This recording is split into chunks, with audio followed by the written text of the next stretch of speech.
মধ্যপ্রাচ্যে যুক্তরাষ্ট্র ও ইরানের মধ্যকার যুদ্ধ এবং সৌদি আরব ও ইয়েমেনের হুথি বিদ্রোহীদের মধ্যে উত্তেজনার মধ্যেই নতুন আঞ্চলিক সমীকরণের ইঙ্গিত পাওয়া যাচ্ছে। সৌদি আরব, তুরস্ক ও পাকিস্তানের মধ্যে সই করা মক্কা প্রতিরক্ষা চুক্তিতে ইরানকে যোগ দেওয়ার আমন্ত্রণ জানানো হয়েছে বলে খবর পাওয়া গেছে।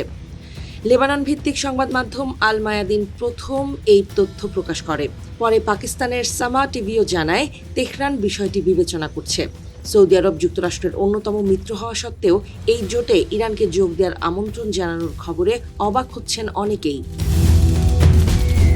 অবশ্য এ বিষয়ে এখনও আনুষ্ঠানিকভাবে নিশ্চিত করেনি ইরানের পররাষ্ট্র মন্ত্রণালয়। তবে ইরান মক্কা চুক্তিতে যোগ দেওয়ার আমন্ত্রণ পেয়েছে বলে দাবি করেছেন দেশটির পার্লামেন্টের সংবাদ সংস্থা খান-ই মিল্লাতের প্রধান মেহদি রহিমি।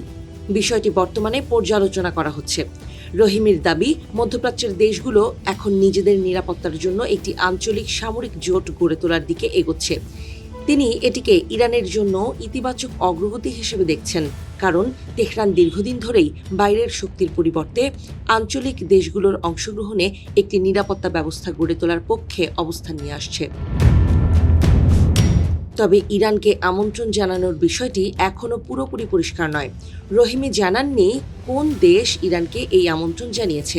পাশাপাশি সৌদি আরব, তুরস্ক, পাকিস্তান বা অন্য কোনো দেশও আনুষ্ঠানিকভাবে বিষয়টি নিশ্চিত করেনি।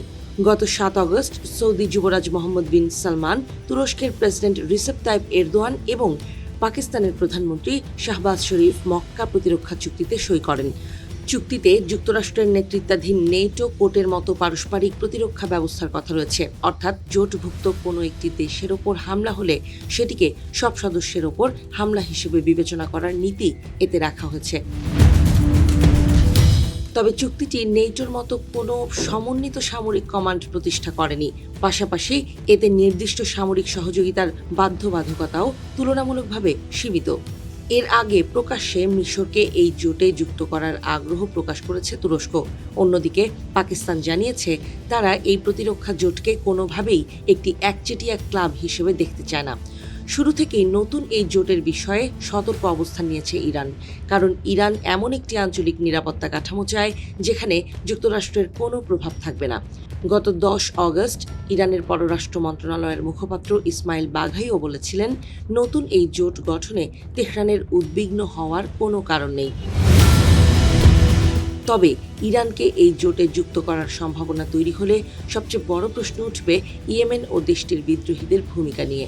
কারণ ইয়েমেনের বিদ্রোহীরা ইরানের ঘনিষ্ঠ মিত্র হিসেবে পরিচিত, আর ইয়েমেনের বিদ্রোহীরা সৌদি আরবের জন্য সবচেয়ে গুরুত্বপূর্ণ নিরাপত্তা চ্যালেঞ্জগুলোর একটি। এই কারণেই মক্কা প্রতিরক্ষা জোটে ইরানের সম্ভাব্য অন্তর্ভুক্তিকে অনেকটা বিপরীতধর্মী সমীকরণ হিসেবে দেখা হচ্ছে। বিশ্লেষকদের মতে, ইরান শেষ পর্যন্ত এই জোটে যোগ দিলে সৌদি আরব ও তেহরানকে ইয়েমেনি বিদ্রোহীদের ইস্যুতে একটি সমঝোতায় পৌঁছাতে হবে। এর জন্য দুই পক্ষকেই কিছু বাস্তব ও গুরুত্বপূর্ণ ছাড় দেওয়ার প্রয়োজন হতে পারে।